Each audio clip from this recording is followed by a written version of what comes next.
Afinal, o que são os símbolos e para que eles servem? Olá, eu sou Fausto Ramos e eu estou aqui para desvelar significados ocultos.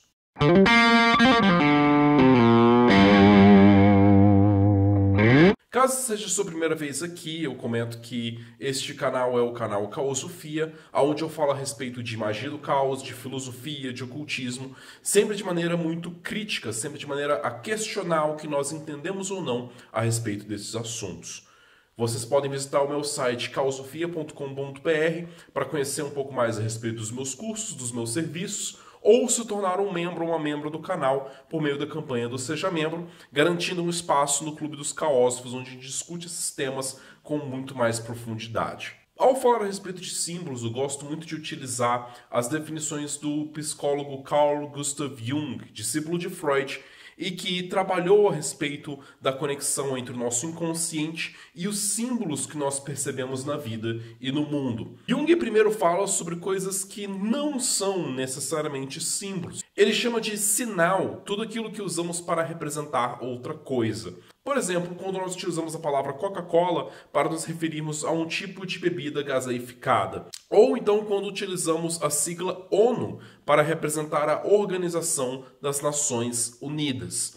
Esses termos não são necessariamente símbolos. Não quando nós nos relacionamos com ele de maneira a se referir a uma instituição, a alguma coisa que existe no nosso mundo. Uma placa de trânsito escrita pare também serve como um sinal, ou seja, um indicativo de uma mensagem com um significado específico e cujo significado é de amplo conhecimento entre as pessoas. O símbolo, por outro lado, pode também ter um uso comum, mas ele geralmente alude também a algum outro significado que está oculto, isso é, que não é claro, que não é evidente. É algo de misterioso sobre aquela imagem, sobre aquele som, sobre aquele gesto, sobre aquela cerimônia, sobre aquela situação, ou até mesmo sobre o papel que uma pessoa desempenha dentro de uma organização ou na sociedade. A rainha da Inglaterra desempenha um papel simbólico. Ela representa simbolicamente o poder, mas ela não exerce poder de fato. E serve como emblema para vários valores, para vários sentimentos do povo britânico. Salve a rainha! A pomba branca no cristianismo católico tem várias conotações diferentes. É a pomba branca que o Papa, quando vai visitar algum lugar, em algum momento da cerimônia, ele pega a pomba nas mãos e ele solta a pomba, de maneira a simbolizar o Espírito Santo e também de simbolizar um desejo de paz. É muito forte o emblema que essa pomba representa quando, por exemplo, a notícia de que ele uma vez soltou essa pomba durante uma cerimônia e ela logo em seguida foi agarrada por outros pássaros e é devorada.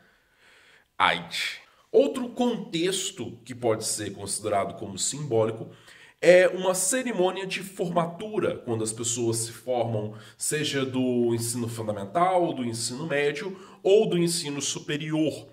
Todo mundo sabe que a formatura não tem nenhuma outorga oficial, a não ser uma cerimônia formal para ajudar, inclusive, as pessoas a processarem o final de um grande ciclo na vida delas. Se você não for a sua formatura, você não vai deixar de receber o seu diploma e muito menos vai ter a validação de todo o conhecimento acumulado pelo processo que você passou estudando numa escola, no ensino fundamental, no ensino médio ou o seu curso de ensino superior.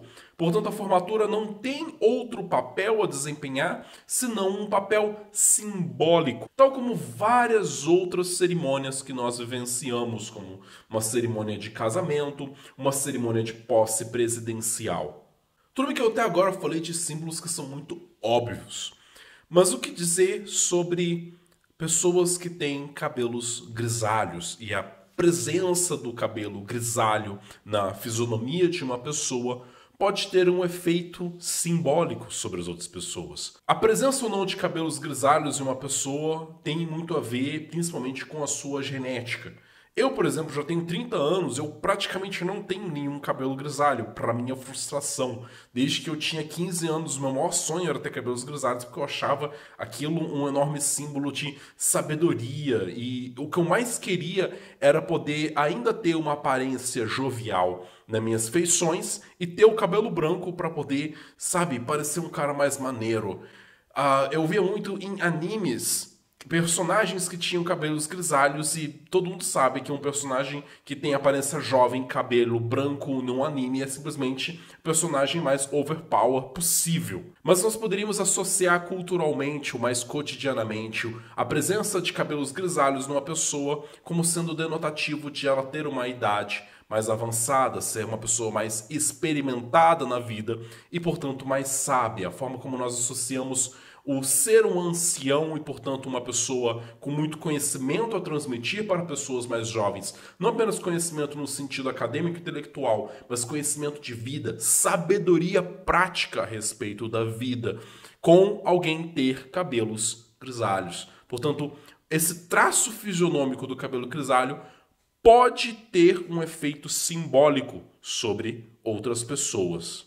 E assim, sintetizando, o símbolo ele funciona como algo que transmite uma ideia que vai além do significado direto que nós atribuímos a ela. Um símbolo, para ser símbolo, geralmente ele precisa ter não apenas um significado a ser desvelado, ou seja, um significado oculto, algo que remete além do seu significado direto, mas também ter relevância cultural, algo que pode ser reconhecido por diversos grupos humanos, como é o símbolo de uma caveira encapuzada para representar a morte, ou o símbolo de uma serpente que morde o próprio rabo para representar o tempo e a ciclicidade do tempo. Dizer sobre os símbolos dentro da prática mágica. Nós podemos utilizar qualquer símbolo que nós quisermos?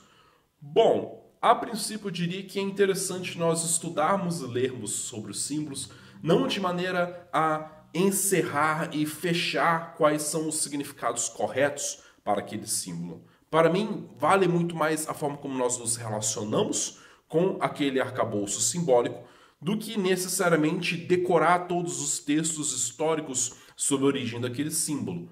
Ler esses textos, conhecer a historicidade desses símbolos é ótimo e também é importante para nós podermos nos aprofundar na relação com os símbolos que nós vamos utilizar na nossa prática mágica. Mas tão importante, ou em alguns contextos até mais importante do que simplesmente conhecer toda a historiografia sobre a origem dos símbolos que nós utilizamos, é reconhecer quando esses símbolos estão ou não ativos em nós. O que significa isso? O que significa um símbolo estar ativo ou não? Eu identifico como ativo em mim todos os símbolos que têm impacto afetivo sobre mim, ou seja, aquilo que me comove, aquilo que eu olho e me impressiona e me atrai. Por exemplo, por muito tempo, o simbolismo cristão católico não me atraía. Eu olhava para uma igreja e eu achava ela sem graça. Eu olhava para uma cruz ou um crucifixo, que eu espero que vocês saibam a diferença, e eu olhava e falava que troço chato com o qual eu não me identifico. Eu olhava o cálice, eu olhava a hóstia, eu olhava o altar, eu olhava os vitrais, eu falava, tudo isso não são coisas que eu sinto dentro de mim, eu não me sinto impelido a me relacionar com essas imagens, a me relacionar com esses sons, a me relacionar com esses cânticos. Não são coisas com as quais eu me identifico pessoalmente. E, portanto, esses símbolos não estão ativos na minha consciência, ao menos não através dessa aparência externa. Pode ser que o mesmo mito, a mesma estrutura de representação de ideias e de sentimentos tenha mais força em mim se eu olhar, por exemplo, para o simbolismo egípcio, que é algo que atrai o meu olhar, que atrai a minha atenção, com o qual eu me sinto mais impelido a me relacionar com aquele simbolismo. Eu prefiro uma cruz de Ankh do que uma cruz cristã católica. E eu, inclusive, adapto nos meus rituais algumas das cruzes que seriam uma cruz católica, ou melhor, uma cruz cristã, para uma cruz egípcia, uma cruz de Ankh, porque esse símbolo é mais potente para mim e em mim. E ser sincero sobre o conjunto, o sistema de símbolos com os quais nós vamos relacionar. Se nós estamos relacionando com aquilo porque outras pessoas disseram que é o correto, ou apenas pela curiosidade de tentar aprender um sistema novo, ou porque são coisas que realmente chamam a nossa atenção, eu acho que é muito válido e eu, pelo menos, dou muita importância para isso. Para primeiro buscar conhecer e reconhecer quais símbolos estão ativos em mim para poder trazer eles para a minha prática mágica.